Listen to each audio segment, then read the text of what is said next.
All right, so I think we're on. Okay, so I'd made a video earlier, but it turns out the sound for it wasn't functioning properly. Um, I haven't made a video in a while, a really long time. Yesterday night, I felt a strong impulse to make the video. Um, so I felt a strong impulse to make this video. I mean, I had the idea, right? But sometimes you need to wanna differentiate between the impulse and whether something is really a hunch, an actual intuition, or whether it's just, your conscious mind going crazy, Maybe you're getting impatient with something and so the idea came, right? So how do you tell the difference between an intuition, a true inspiration, and just some random idea that your mind is passing off as some sort of intuition, right? So how do you tell the difference? So what I'd told the subconscious was, hey, okay, if this is really an intuition, because the idea came to me, the thought came to me, make a video, make a video, make a video, make a video, right? So that was the hunch that came to me, and they thought, okay, if this is really serious, in the morning when I wake up, I want you to assure me that I want to still let me know for sure whether I should make the video or not. And the feeling was make the video even in the morning, even I mean not in the morning, but when I woke up, the feeling was still make the video, make the video. So here we are. So this is in relation to so basically there was a bit of a hesitancy on my part, right, to make the video, to make videos or teach completely this material, especially the masculine aspect, more comfortable with it. The aspect of teaching, let's say, how to create results, right? There was a bit of contradiction I was feeling within myself because I was saying, well, all right, so because, for example, right now, right, the thing I'm creating is a million, right? A million bucks. So $1 million, right? That has been the image that I have had in my mind, right? An amount of money I want to create. And I was saying to myself, once I create this amount, right? Once I have the million, then I'll be able to teach this material. I'll be more credible and so on, right? But then the hunch came, make the video. So I don't know how it's connected.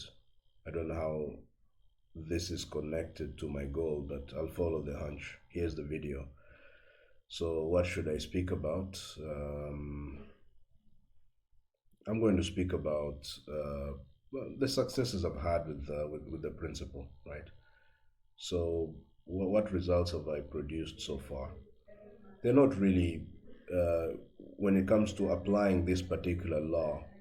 The results themselves are not big, but I'll share the results I've gotten by applying the law, and I'm going to call it let's call it the law of feeling or the law of assumption. So I've been a student of this subject for 4 years, right? Student of this subject of how to create results, especially um, through the imagination, right? I've been a student of this for about 4 years. And for the first 2 or 3 years, I was studying this material, but I didn't really have the results. Right? This is what created a bit of trouble for me.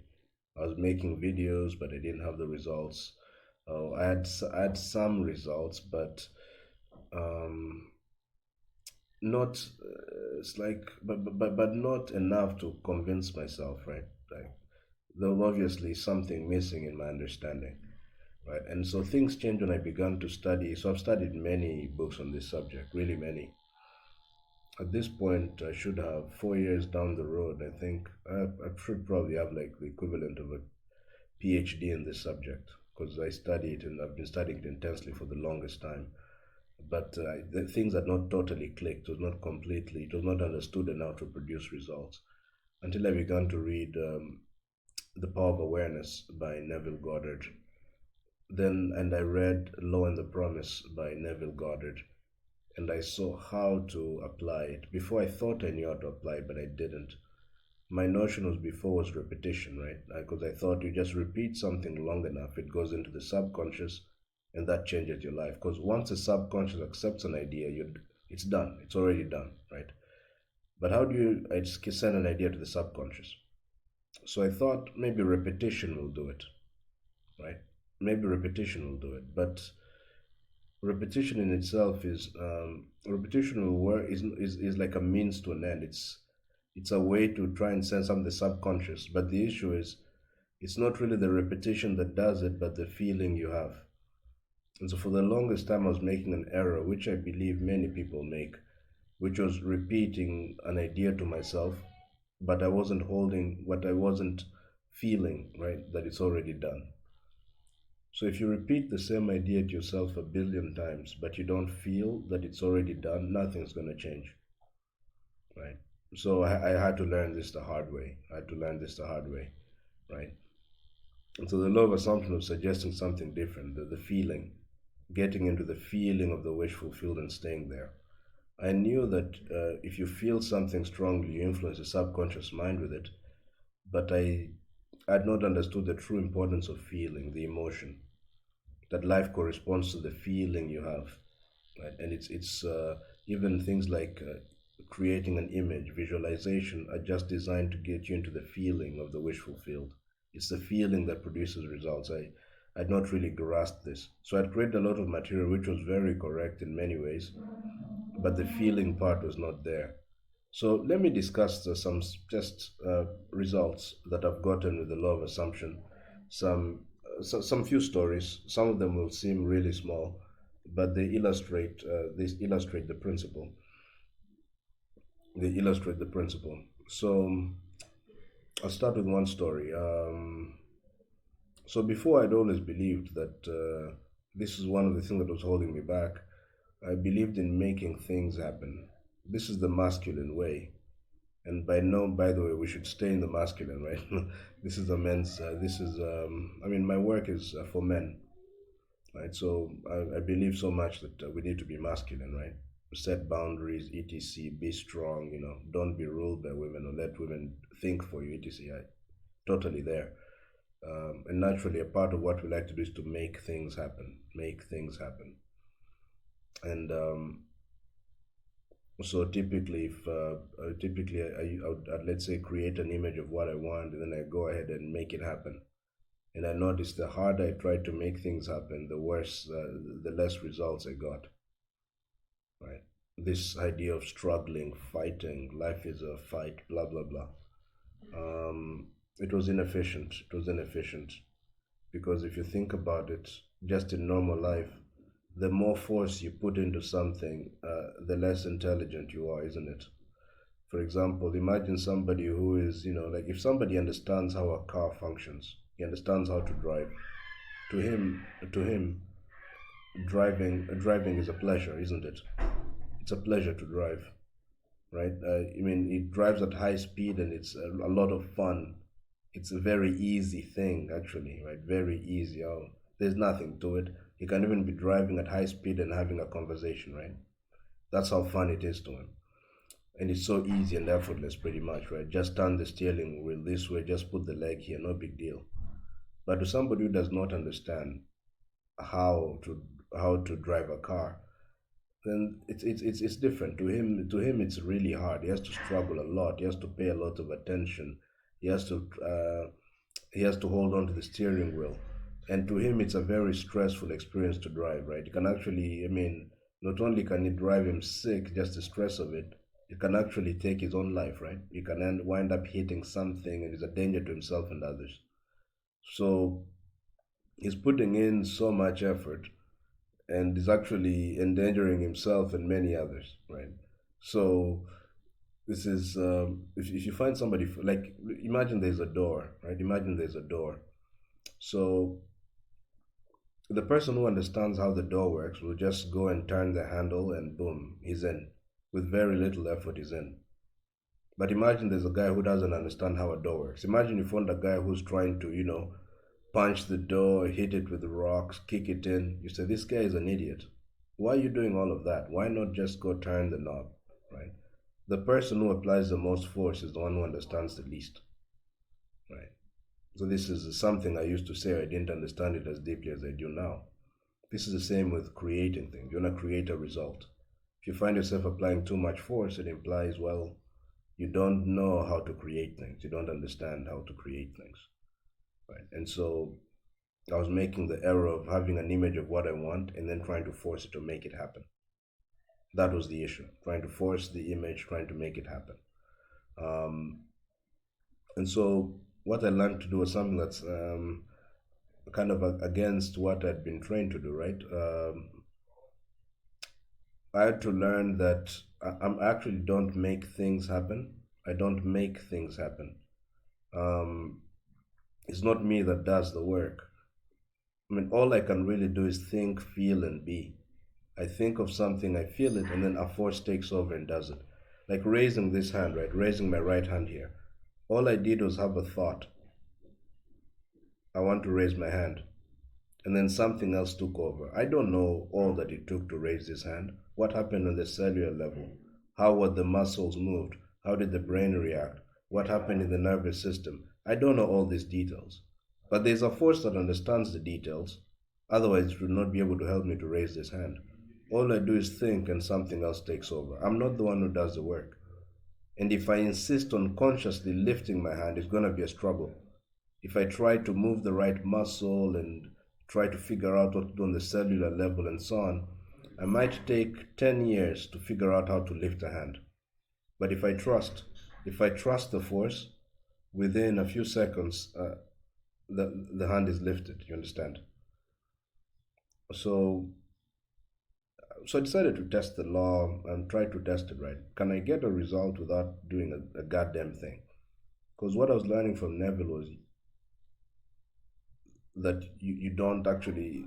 So Neville would say you hold the image and do nothing. Right? I'm not. Am I encouraging you to be lazy? I'm not saying that. I'm not saying. Am I saying don't take action? I'm not saying that. We're just investigating an idea.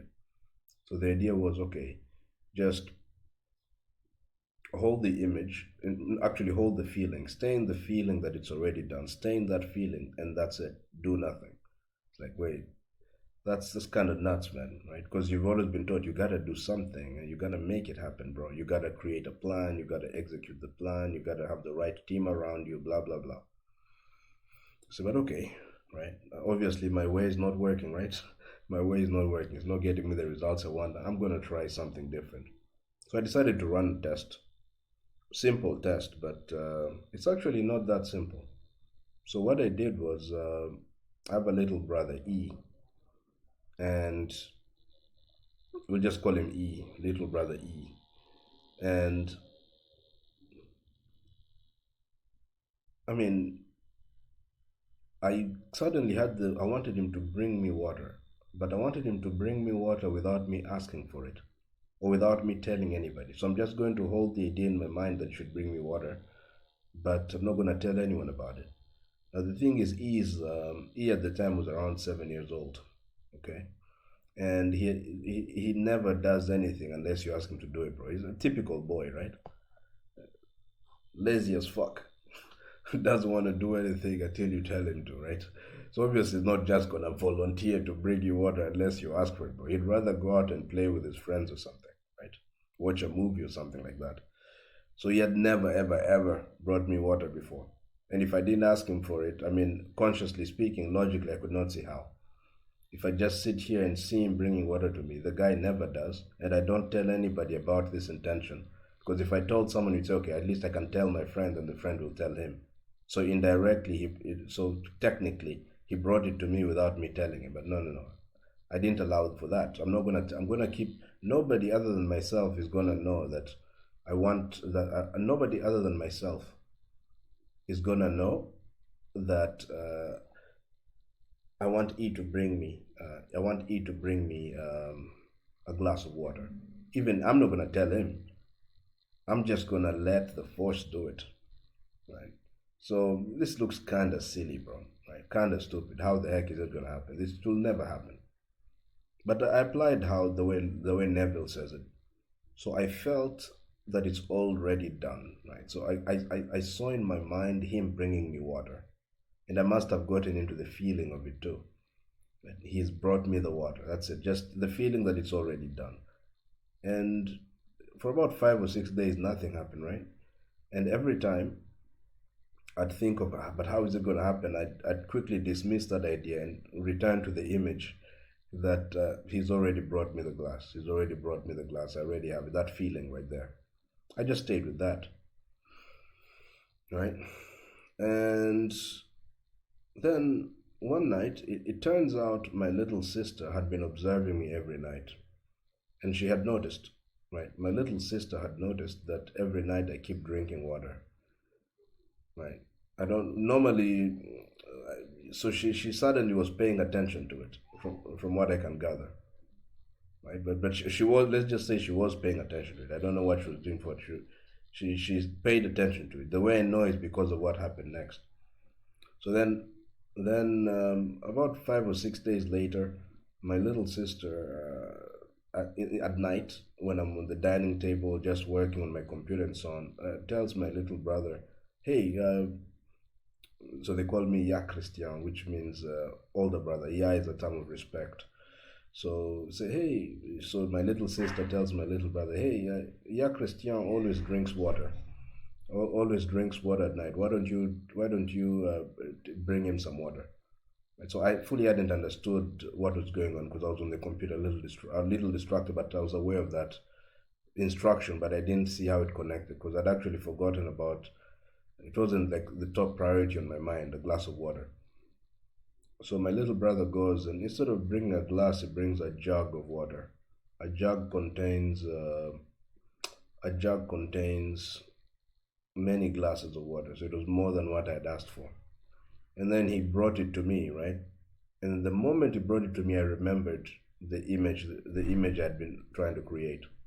Not only had he brought me a glass of water, he had brought me a jug of water. He gave me more than what I wanted. So the force did not give me what I want, gave me more than what I had asked for, right? And I realized in that moment what had happened. Perhaps a small thing, but it's not small at all, is it? It's not small at all. Because, I mean, you try to consciously get somebody to give you a glass of water, somebody who never does. You try to consciously do it. You're not allowed to contact anybody. You're not allowed to take any action in that direction. Just somehow have them get the idea and bring it to you, right? That's a goddamn miracle, right? Isn't it? But there is a way, right? So this is when I began to get on a practical level. Because before they used to tell me that when you hold an idea in your mind, the world collaborates to make it happen. I was like, come on, right? It makes sense that if you think a thought, it will lead you to act, which will make it happen, right? But you just hold a thought and zero, you do nothing, and somehow the thing happens anyway. That sounds like bullshit, man. That sounds like bullshit, fantasy stuff, illogical even. It's actually very logical, but yes, that's precisely what happened, right? And there was this other time, just a while, maybe there was a time in the past. So I owed somebody some cash, right? I owed somebody some money, and the person was, not giving me a break, right? Every day, where's my money? Where's my money? Where's my money? Where's my money? I hate that. I hate owing people, but that's what was happening. It would make me feel terrible, especially I didn't feel free at all. I felt like a prisoner, right? I couldn't walk around freely. I couldn't talk even freely with this friend of mine because it was always, where's my money? Where's my money? Where's my money? So I was really feeling sick in the sense, I mean, I'm a healthy guy, but in the chest, I was feeling just constrained in the chest, right? Just a really uneasy feeling throughout the day. And out of desperation, because I didn't have any source of income at the time, I didn't know where I'm going to get this cash from, right? I didn't have anywhere to get the cash from, right? At the time, what I had was $0, right? $0. So there's no way I could have done it. Right? And I didn't even have anybody I could borrow from, and I don't want to solve my problem by getting into more debt. So what did I do? In the evenings again, I would see myself paying off the entire debt, and in particular, handing over the dollar bills, the $100 bills, and paying off the debt. And in particular, I felt the relief of having paid it off. So imagine that you're in debt for a while and then you pay off your debt. What's that feeling? Relief. I'm finally free. I've finally solved this. I can finally breathe. That feeling of relief. So I felt it. Right. So I'd close my, I'd be in bed and I'd close my eyes and I'd see myself paying this guy off. And at the end of paying him off, I'd get into the feeling of it. The feeling of it. Right. That it's already paid off. That relief. I'd get into that feeling. And of course, for a while, nothing happened. Now, there was this guy who owed me cash, but he had not paid me for like 2 years, despite me asking, and he was in a different country, so there's no way I could follow him up. And I'd sent him messages about it, and he had left my messages unanswered for months. There was really no way I could constrain him to give me the cash, and it's not in my nature to constrain somebody in that way. I don't do that. I don't do that. I'm not going to constrain or force anyone. So the idea came to me to send him an email. I'd never had such an idea before. I was sending him messages on WhatsApp, but I got the idea to send him an email. So I did. The email was not negative. I was just telling him that I trust in his honor and I know he'll honor his word and so on. Not a negative email. Just appealing to the good side of his nature. Now, did I think it would work? I knew that my matter would be resolved because I was in the feeling that I've already paid off my debt, but I knew the matter would be resolved. I didn't know how. Right? In fact, somebody was telling me, but your methods don't work, right? Your methods don't work because, I mean, if they did work, then the cash would be forthcoming. I refused to listen to that idea, that suggestion. I just held on to this feeling that the debt is paid. The debt is paid, but let me send this email, but I don't know if this is the path that will work, but let me send it. So I sent the goddamn email. It turned out to have been a hunch, an inspiration. Kind of like what pushed me to make this video, right? But sometimes I follow things although not inspiration. That's why I wasn't so sure. Okay. So I did this. I sent the email, and that guy for more than a year, not 2 years, but more than a year, nothing, zero. He had not been. He had never given me the cash or anything. It'd go a long time without responding. And then suddenly I sent him the email, and then I receive a message on WhatsApp. He's actually sent the money, and he should head off to Western Union to get it. So I headed off to Western Union. I got the money. I paid off the debt, and I felt that feeling. I felt the feeling of having paid off the feeling of relief I had felt several days before, right? That feeling that it's already done. I felt that, and the matter was resolved. Look, on the I didn't really do any work, did I? Right. Sending an email, I know I wouldn't consider that work. One email, how long did it take to write that email? 5 minutes. That's it. Right. Who do you know who responds to debt in this way? You're in debt, you don't borrow, right? You don't borrow. You don't head off to try and find a source of income, whatever. You don't do any of it. You just trust. And then you get this idea, send an email. You send the email and that's it, right? Well, that sounds a lot like, I don't know, laziness or, negligence. Surely it can't work this way, bro. You need to be more realistic and so on. But I trusted in my knowledge of the law, right? And you can call it what you like, but it worked. I have the result. And ultimately, the true test of knowledge is results. I got the result in the most efficient way possible, right? I didn't have to stress myself. I spent my days as I normally do on things that mattered to me, right? And the results still happened to me anyway. So this was a shift. The water incident had gotten me to shift quite dramatically. Completely different approach, right? I hold an image of what I want. I feel it's already done. I move in the assumption that it's already done. I don't do anything else. I just trust, right? Either it will be delivered to me directly, or if some action really needs to happen, I'll do it anyway. The feeling will push me to do it. You understand? Just like I was pushed, for example, to make this video, right? For the longest time, I had this image of the million. I have a million, and there was zero impulse to do anything about it, right? Zero impulse. I mean, the older self would have gone ahead and tried to make it happen, create a plan, etc., this client, that client.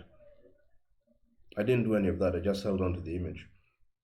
Naturally, I didn't tell people about what I was doing, right? Because if I tell them what, they're going to say, you're crazy, It never happens this way. You have to work really hard over 10 or 15 years and make it happen and so on.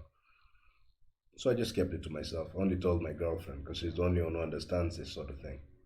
Right? At least in my immediate environment, she's the most understanding about this topic. So I told about it. But otherwise, I just kept my mouth shut. And for the longest time, nothing came as to an action. Right?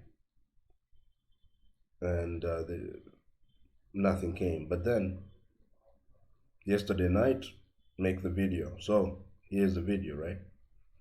So am I saying don't act? I'm not saying that.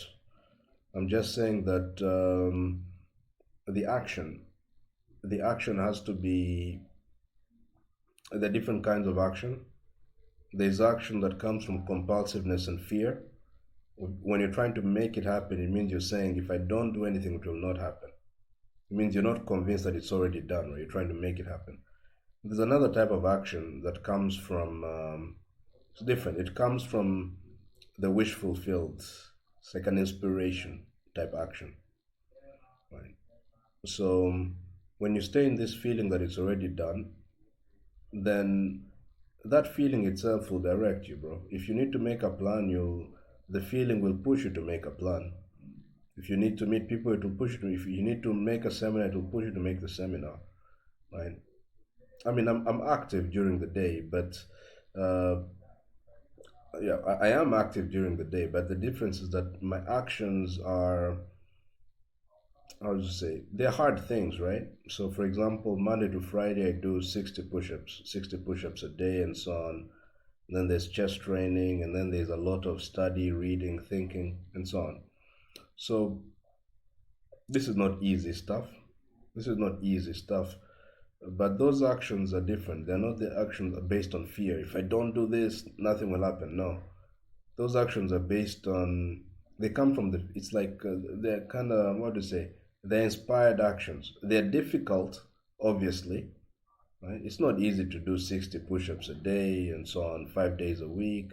It's not easy to keep studying, thinking really hard about different topics. It's not easy. It's not easy to be training chess every day, right? Every single day and so on. Chess is not an easy game, right? It's not easy. Um, and all the other things, right? Um, but the actions are different. The actions come from inspiration. They're the things that they're not forced things. They're difficult, painful, but it's a different kind of action. We could call them just inspired action versus action based on fear. There's a difference. It's a very subtle difference, right?